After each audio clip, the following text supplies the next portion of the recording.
Welcome to Wisdom of the World. Today I'm going to tell a story from Burma, Myanmar as it's called today. And it's about the truth, and it is called the Four Marionettes. And it goes like this. Once upon a time, in the mountains of Burma, there was a puppeteer family living.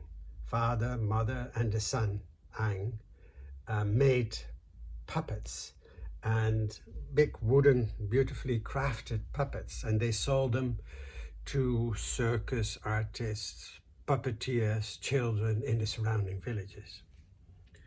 Now, Ang grew up to be quite a young, ambitious man, and he wanted to set out in the world and maybe start his own puppet business one day. So he asked his parents' permission to leave, and they thought about it for a while, and in the end they granted him permission.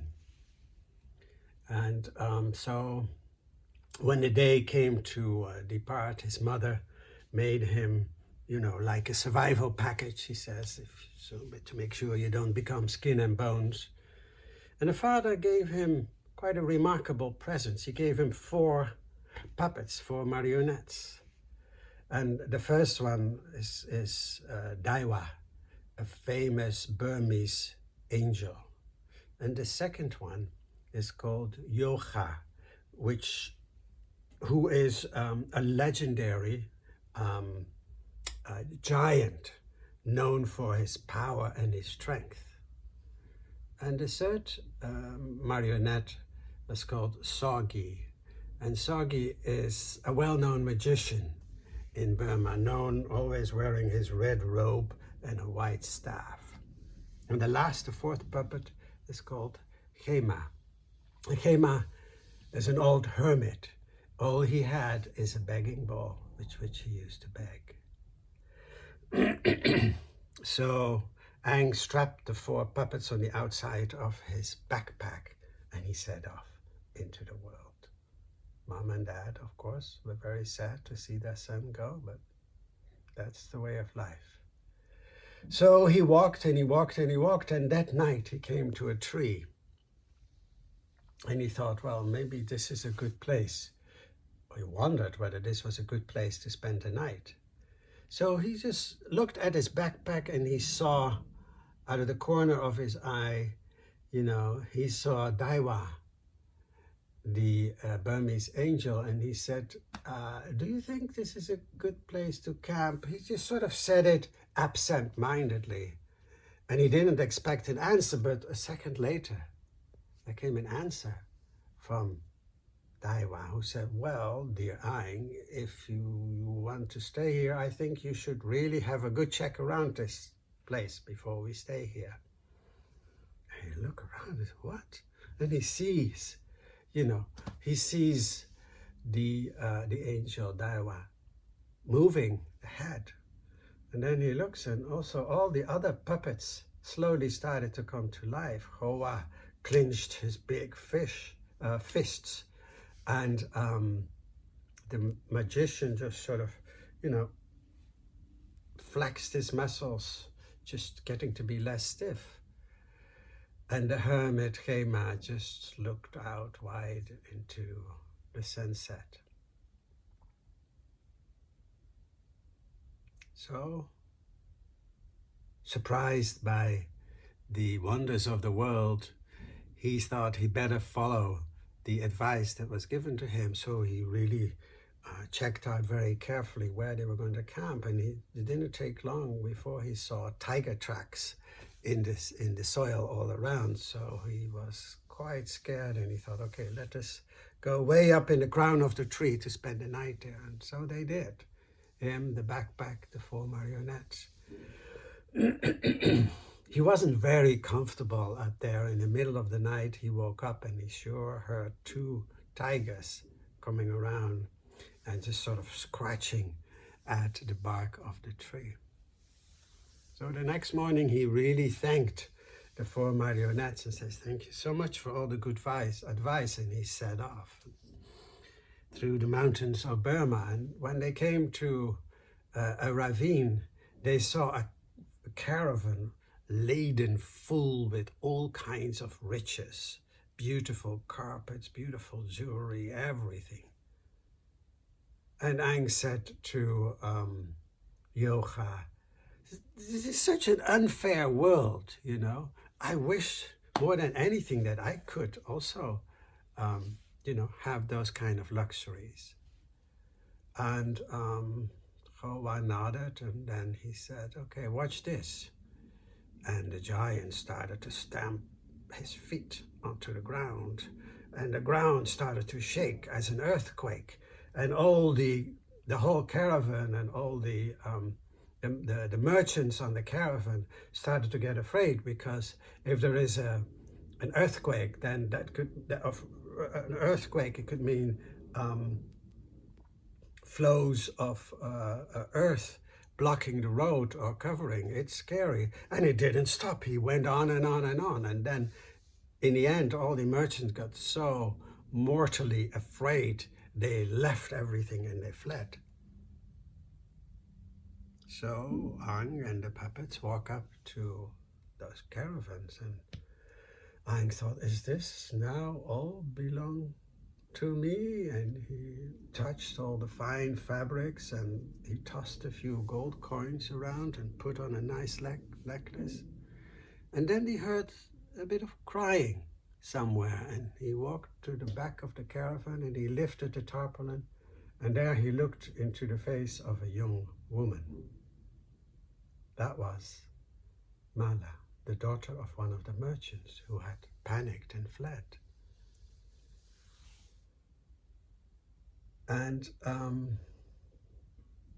with all those new wealth that he found, he built himself a large house and started a thriving business, and he was really happy, if not Mala, who basically he had fallen in love with, love at first sight.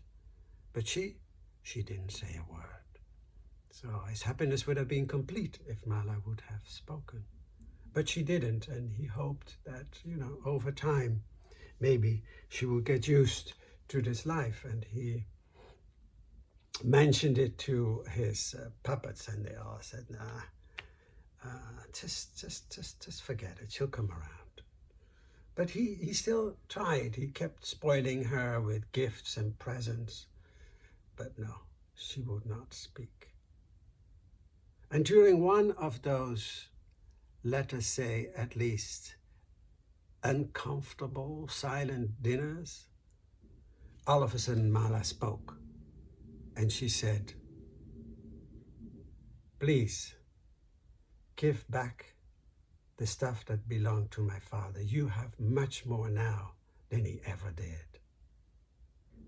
And then again, she did not speak. But Aang, who actually felt bad at times on, the way how he had come about his wealth, was inclined to do as she asked. And he sought the advice of his puppets. But all three of them, except the hermit, said that he was foolish to entertain such thoughts, and he should just leave it and focus on his business. Then something happened. Mala received a visitor. It was her father, who had searched a long time for her and finally found her. And that same night, both of them, father and daughter, left. And the next morning, when Aang found out that they had left, that Mala had left, he was stricken with grief and anger also. He was angry at the puppets, because he felt they had not served him well. And he wouldn't talk. He locked himself up in his room and he wouldn't talk to anybody. Finally, Khema, the hermit, who till now had stayed silent, went into his room and sat down next to him. And Aang looked at him and asked him for guidance. And Khema looked at the window for a long time and then finally said, dear Aang, I have nothing except this one ball that I used to beg. I have nothing to give you, but listen carefully to my words because they are true. I am content and happy, for I have everything I need. I understood the message of the hermit. And so the next morning he set out and he left his house and his possessions, everything behind. And he determined to just be a beggar wandering around, being dependent on whatever people gave him. And he went from place to place to place. And one day he came to a very meager, poor-looking hut, and as always, he stood there with his bowl and he asked. And a young woman came out with some food. So he had his gaze the other way and he held up his bowl. And then she spoke to him. And he was startled because he knew that voice. And then he looked up and saw it was Mala. And then in tears, he revealed who he was, his identity, and he begged her for forgiveness. Impressed with his transformation, but still a little wary, she led him inside the hut, and there he fell on his knees, and he also begged the father for forgiveness. Now both father and daughter had big hearts, so they forgave him completely and they welcomed him in their hut. And they decided that they would share everything that they owned. So the next day, they set out to the house that Aang had built. And as he entered the house, the 4 puppets were standing there at the entrance. And they said to him, "Now you have found true happiness. Welcome home."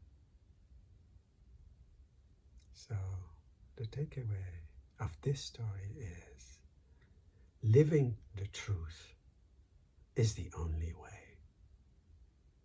Thank you.